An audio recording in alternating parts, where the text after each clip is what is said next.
अस्सलामुअलैकुम वरहमतुल्लाहि वबरकातुहू। कैसी है मेरी यूट्यूब फैमिली? आई होप आप सब ठीक ठाक होंगे। अल्लाह पाक आपको हमेशा ठीक रखे, खुश व आबाद रखे, ठंडी मीठी दायमी खुशियाँ आपका मुकद्दर करे। अल्हम्दुलिल्लाह हम भी बिल्कुल ठीक हैं। And welcome back to another day and another vlog. तो जी आज का व्लॉग बहुत ही इंटरेस्टिंग होने वाला है, क्योंकि इसमें मैं आपको अपनी ईदी भी दिखाऊंगी और अपने गिफ्ट्स भी दिखाऊंगी जो ऑस्ट्रेलिया से आए हैं। तो वीडियो को अभी से लाइक कर लें और सब्सक्राइब नहीं किया तो सब्सक्राइब लाजमी कर लें। तो जी मामा ने सरप्राइज़ किया हमें ईदी भेजकर, और ईदी में था एक अदनान का ड्रेस था और एक मेरा ड्रेस था। मेरे गुमान में भी नहीं था कि ऐसा कोई गिफ्ट आने वाला है। ये तो मामा ने अचानक से कॉल करके बताया कि मैंने पार्सल भेज दिया तो उसको रिसीव कर लेना। मैंने उन्हें इतना कहा कि आपने क्यों इतनी सहमत की, क्यों इतनी तकलीफ़ की, रोज़े की हालत में जाके लिया और फिर भेजा किया। कहती है नहीं बस ये मेरी तरफ से मोहब्बत है और मुझे पसंद आए थे तुम्हारे लिए भी और अदनान के लिए भी, तो बस मैंने लेकर भेज दिया। और गिफ्ट्स लेकर इंसान को जो खुशी होती है ना, खैर मुझे गिफ्ट्स देने भी बहुत अच्छे लगते हैं और गिफ्ट्स लेने भी बहुत अच्छे लगते हैं। और जब गिफ्ट्स आपके अपने मैके से आए हुए ना तो फिर उनकी तो बात ही अलग होती है, आपकी खुशी ना डबल हो जाती है। तो खैर यहाँ पर मैं ड्रेस देख रही थी, इसका कलर मुझे इतना अच्छा लग रहा था। खैर ये कलर मुझ पे सूट भी बहुत ज़्यादा करता है और मुझे ये अच्छा भी बहुत ज़्यादा लगा। इसका ना दुपट्टा भी बहुत मज़े का था। ये तो खैर इसकी शर्ट थी और इसके दामन पे थोड़ा सा काम शाम सा हुआ था, थोड़ा फैंसी लुक दे रहा था और इसका दुपट्टा मुझे बहुत अच्छा लगा। खैर मैंने ना सबसे पहले इस ड्रेस का दुपट्टा ही निकाल के ना इसको ओढ़ा था और ये बहुत अच्छा लग रहा था। एक तो ये लाइट वेट बहुत था। गर्मियों में ना बिल्कुल आपसे हैवी दुपट्टे नहीं होते, खैर आपसे होते हैं यानी, लेकिन मुझसे नहीं होते बिल्कुल। मैं कहती हूँ बिल्कुल लाइट लाइट सा हो, लेकिन दुपट्टा जो है ना वो थोड़ा बड़ा होना चाहिए ताकि आप ना कवर सही हो जाओ। तो ये बड़ा भी था और लाइट वेट था तो मुझे बहुत अच्छा लगा। ये जी अदनान का सूट था और ये कलर अभी फ़िलहाल इस गर्मियों में उनका नहीं था, तो हमने कहा चलो इस दफ़ा ना ये कलर भी ऐड हो गया। अदनान के कपड़ों का स्टफ़ भी माशाल्लाह बहुत अच्छा था और उनको पसंद भी बहुत आया। और ये रहा जी मेरा ड्रेस। खैर अभी तो ये सिलाई हो नहीं सकते क्योंकि टेलर्स ने तो नो एंट्री का ना लेबल लगा रखा है, तो ये तो जी अब सिलाई होंगे ईद के बाद ही। मामा मुझे कह रही थी कि किसी तरह से ना किसी टेलर को दे दो, सिलाई कर दे। मैंने कहा अभी तो इधर बिल्कुल ही कोई टेलर जो है ना वो हामी नहीं भर रहा। खैर ईद के बाद इंशाल्लाह सिलाई करवाएंगे और पहनेंगे भी इंशाल्लाह। अभी अक्सर मैं बहुत सारी वीडियोस देख रही होती हूँ ना, तो बहुत सारी माएँ जो हैं वो अपने बच्चों के लिए ड्रेसेस वगैरह ले रही होती हैं, तो मुझे भी ना बचपन याद आ जाता है कि बचपन में हमें कितना शौक़ होता था कि स्पेशली ईद का ड्रेस तो लेना ही लेना है और ईद वाले दिन पहनना ही पहनना है और सबसे ईदी लेनी ही लेनी है। लेकिन जब बड़े हो जाते हैं ना तो फिर ईद का दिन हमारा तो सो के गुजरता है। शादी से पहले तो ऑलमोस्ट सो के गुजरता था, शादी के बाद जो है अब ससुराल में गुजरता है माशाल्लाह। खैर यहाँ पर जी आज मौसम इतना ठंडा है, इतना ठंडा है कि दांत बज रहे हैं, स्पेशली वज़ू के बाद ना तो मैं बाहर आई थी, मैंने कहा ज़रा देखती हूँ। रिमझिम हो रही थी और बड़ा ही प्यारा मौसम हुआ हुआ था। मैंने कहा ये तो कल भी बारिश है, लगता है ये जो है ना इस दफ़ा ठंडी ठंडी होगी और अल्हम्दुलिल्लाह अल्लाह करे ठंडी ठंडी हो, वरना गर्मी वाला मौसम जो है ना वो मज़ा नहीं करता। और मैं अदनान को भी दिखा रही थी, मैंने कहा देखिए माशाल्लाह हमारी बेल जो है ना वो अब ग्रो करना शुरू हो गई है दोनों। तो अभी अम्मी से उस दिन बात हो रही थी, जब अम्मी के घर गई थी, अम्मी कह रही थी मैं आऊँगी तो फिर इंशाल्लाह ना पौधे वगैरह लगाएंगे। तो अभी बस रमज़ान गुजर जाए तो उसके बाद सब अपनी अपनी रूटीन में वापस आ जाएंगे, तो फिर इंशाल्लाह ये वाले सारे काम भी ना चलते ही रहेंगे। अच्छा मैंने ना सुबह सहरी में काले चने भिगो कर रख दिए थे और इरादा ये था कि आज काले चनों का थोड़ा सा ना चाट बनाऊंगी। अच्छा हमारे घर में बहुत ज़्यादा चाट नहीं बनती, स्टार्टिंग में मैं फ्रूट चाट भी बनाती होती थी अफ्तार टाइम पे, लेकिन आहिस्ता आहिस्ता फिर ना हमारी रूटीन जो है वो चेंज होने लगी और अब अफ्तार टाइम पे तो हम लोग बिल्कुल भी नहीं खाते फ्रूट चाट। तो चना चाट भी जो है वो मैं बहुत कम ही बनाती हूँ। तो आज वैसे ही बस ये उर्दू स्पीकिंग लोग होते हैं ना वो ज़्यादातर ऐसी चाट बना के खाते हैं काले चनों की। तो ये मुझे मेरी मामा ने मेरे साथ जिक्र किया था तो मेरा एकदम इतना दिल कर गया, मैंने कहा चलो आज ना ये वाली चाट बनाती हूँ। और साथ ड्रिंक में मैं आज अमरूद का जूस बना रही थी। पता नहीं क्यों डिफरेंट जूसेस ट्राई करने का ना मतलब दिल करता है।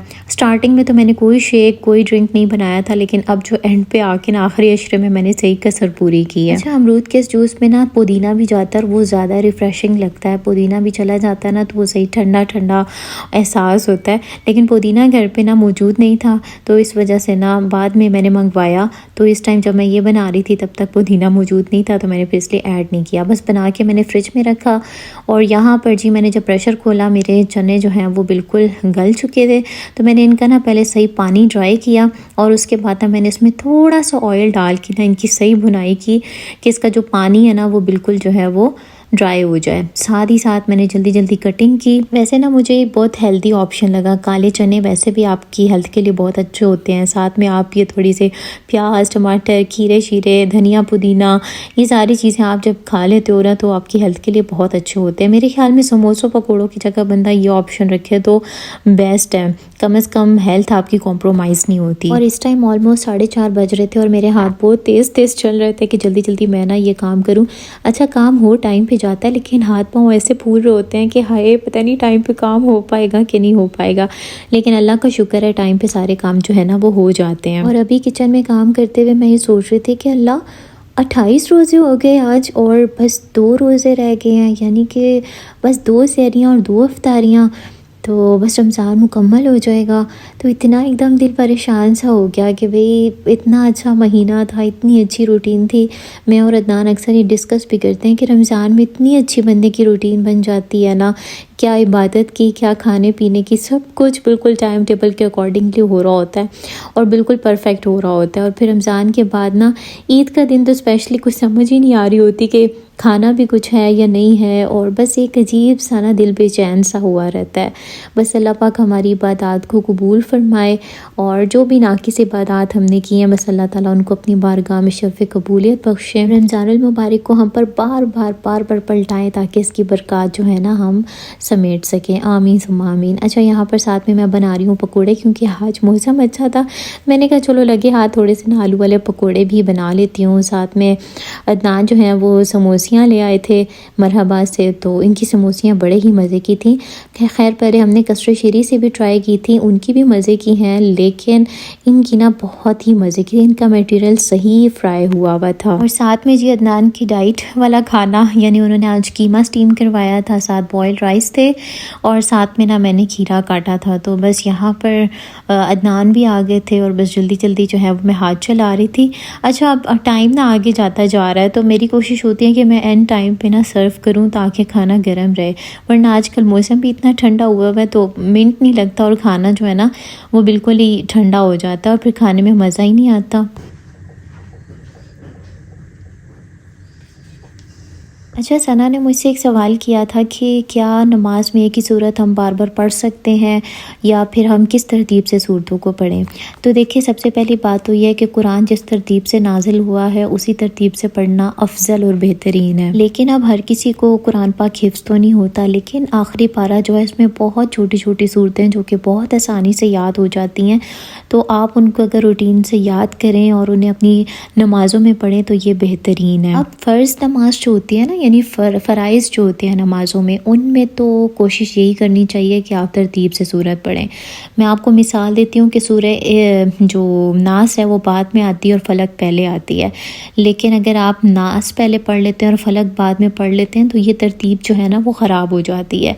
तो फ़र्ज़ नमाज में कोशिश यही करनी चाहिए कि आप जो है तरतीब का ख़ास ख्याल रखें, क्योंकि फ़राइज़ में तरतीब को आगे पीछे कर देना मकरूह तंज़ीही है, यानी नापसंदीदा है। गुनाह नहीं है लेकिन नापसंदीदा है। अलबत्ता जो नवाफिल और सुन्नतें आप पढ़ते हैं उसमें अगर आप एक ही सूरत को बार बार रिपीट कर लेते हैं या तरतीब आगे पीछे कर देते हैं तो वो बिला कराहत जायज़ है, यानी आप पढ़ सकते हैं। अच्छा बहुत सारे लोगों को सिर्फ सूरह इखलास याद होती है, यानी कुल हुवल्लाहु अहद वाली जो सूरत है वो याद होती है। तो अगर याद ना हो तो अगर आप एक ही सूरत को रिपीट कर रहे हैं तो चलें ठीक है, लेकिन कोशिश यही करनी चाहिए कि आप जवान हैं, आप याद कर सकते हैं, तो छोटी छोटी सूरतों को आप याद कर लें और अपनी नमाज में वही रिपीट करें। आई होप अब मैं आपको क्लियर कर सकी हूँ, तो फिर भी आपको कोई कन्फ्यूजन हुई तो आप पूछ सकती हैं। अच्छा यहाँ पर ना हम गिफ्ट्स ओपन करें और ये गिफ्ट्स आए हैं ऑस्ट्रेलिया से और अदनान के दोस्त लेकर आए। मैंने आपको कुछ टाइम पहले बताया था कि अदनान के दोस्त आ रहे हैं ऑस्ट्रेलिया से, बेस्ट फ्रेंड इनके, तो वो ना कुछ गिफ्ट्स लेकर आए थे। तो अभी बस अदनान लेकर आए तो मैंने कहा साथ साथ आप लोगों को भी दिखाती हूँ और साथ साथ खुद भी देखती हूँ। अच्छा ये शूज़ अदनान के लिए वो लेकर आए थे, क्योंकि अदनान तो ऐसे शूज़ ही पहनते हैं जिम वेयर जो होते हैं, तो ये शूज़ माशाल्लाह बहुत अच्छे अच्छे थे, ब्रांडेड थे, 45,000 की 46,000 इनकी कॉस्ट है। तो माशाल्लाह बहुत अच्छे थे, अदनान को बहुत ही पसंद आए। साथ अदनान की एक शर्ट थी, वो भी बहुत अच्छी थी। मैं तो बस चॉकलेट्स को देखकर खुश हो गई थी क्योंकि मुझे चॉकलेट्स पे इंतहा पसंद है। तो चॉकलेट्स लेकर आए थे, साथ में कुछ परफ्यूम्स थे, एक अदनान के लिए था और एक मेरे लिए था। अच्छा, क्या आप लोगों को भी गिफ्ट्स लेना और देना पसंद है? मुझे लाजमी बताना। अच्छा, नबी पाक सल्लल्लाहु अलैहि वसल्लम की हदीस मुबारक का भी मफ़हूम है कि तोहफ़े देने से आपस में मोहब्बत बढ़ती है और इससे वाकई में ये एहसास होता है कि वाकई में आप अगले की नज़रों में कोई कीमत रखते हैं, कोई मायने रखते हैं। तो गिफ्ट्स दिया करें और गिफ्ट्स लिया भी करें। अच्छा, यहाँ पर ये जो परफ्यूम्स थे हम वो खोल के देख रहे थे क्योंकि फ्रेगरेंस चेक करना तो समझें बहुत ही ज़रूरी होता है। तो अदनान का भी जो था वो भी बहुत अच्छा था और मेरा भी बहुत अच्छा था। अच्छा, मेरे साथ एक ये प्रॉब्लम है कि मुझे ना तेज़ परफ्यूम्स अच्छे लगते हैं, यानी जिस तरह मर्दों के होते हैं ना, जेंट्स के परफ्यूम्स होते हैं, मुझे ज़्यादा वो अच्छे लगते हैं। और मैंने नोटिस किया है कि जो लेडीज़ के परफ्यूम होते हैं ना वो थोड़े मीठे मीठे से होते हैं और मुझे वो नहीं अच्छे लगते। लेकिन खैर ये वाला परफ्यूम मज़े का था, लेकिन मुझे ना अदनान का परफ्यूम ज़्यादा अच्छा लगा क्योंकि वो जाहिर सी बात है बॉयज़ वाला था। और जी यहाँ पर बस अब ये खोल के देख रहे थे और अदनान के साथ एक सीन ये हो गया था कि उनके दांत में अचानक इतना शदीद दर्द होना शुरू हो गया क्योंकि ना आजकल शायद वायरल भी आया हुआ है कोई दांतों का इन्फेक्शन, दाढ़ वगैरह का। तो उनको इतना पेन स्टार्ट हो गया था, तो बस फिर दवाई वगैरह ली। अब अल्लाह का शुक्र है उनको थोड़ा आराम है। और ये साथ में ना प्री वर्कआउट कुछ साशे थे जो कि लेने होते हैं वर्कआउट से पहले। जिस तरह पहले अदनान के लिए मैं प्रोटीन बनाती थी, आप लोग अक्सर देखते होते थे व्लॉग्स में, तो उसी तरह की ये साशे हैं। वर्कआउट करने से पहले ना एक एक साशे लेना होता है। और इनको देख के तो ऐसे लग रहा था जैसे वो बचपन में इतना सा पैकेट होता था और उसमें चॉकलेट होती थी और हम बड़े शौक़ से लेकर वो खाते होते थे। पता नहीं उसका क्या नाम होता था, मुझे तो भूल ही गया है, लेकिन मुझे इन्हें देख के ना वो याद आ रहे थे। अच्छा, अरूज ने मुझसे एक क्वेश्चन किया था लास्ट व्लॉग में कि आप जो है वो कीमे की आपकी कौन सी मशीन है और क्या उसमें बीफ और मटन का कीमा हो जाता है। तो मेरे पास जो आते हैं ना अभी कीमा वगैरह वो अबू बाज़ार से ही लेकर आते हैं। अदनान के जितने भी डाइट वगैरह के ये गोश्त वगैरह होते हैं या कीमा शीमा वो हम अबू बाहर से ही लेकर आते हैं। लेकिन अगर कभी कोफ्ते शोफ्ते बनाने के लिए मैं कभी घर में करूँ तो मैंने अपना जो चॉपर है, मेरा इलेक्ट्रिक चॉपर, मैं उसमें मतलब कर लेती हूँ। बचपन से तो खैर वो देखे हुए थे जो एक लोहे की मशीन होती है उसमें घुमा के कीमा निकालते हैं या फिर मार्केट से करवाते होते थे। लेकिन मैंने अपने चॉपर में, चले मैं आपको कभी चॉपर दिखा भी दूँगी और कभी उसमें बना के भी दिखा दूँगी, बड़ा उसमें अच्छा चॉप हो जाता है। गोश्त चिकन का भी हो जाता है और बीफ का भी हो जाता है। मटन का खैर मैंने अभी तक ट्राई नहीं किया, उसमें भी करें ना तो वो बेस्ट है। और यहाँ पर बस मैंने फ्रूट चाट रात को बनाई थी जब हम लोग खाते हैं, उस टाइम फ्रेश मैं बनाती हूँ। तो आई होप आपने वीडियो को पसंद किया होगा और अभी तक अगर लाइक नहीं किया ना तो लाइक जल्दी से कर लें और सब्सक्राइब नहीं किया तो सब्सक्राइब करके प्यारा से कमेंट कर दें। अपना बहुत सारा ख्याल रखिए। अल्लाह हाफिज़।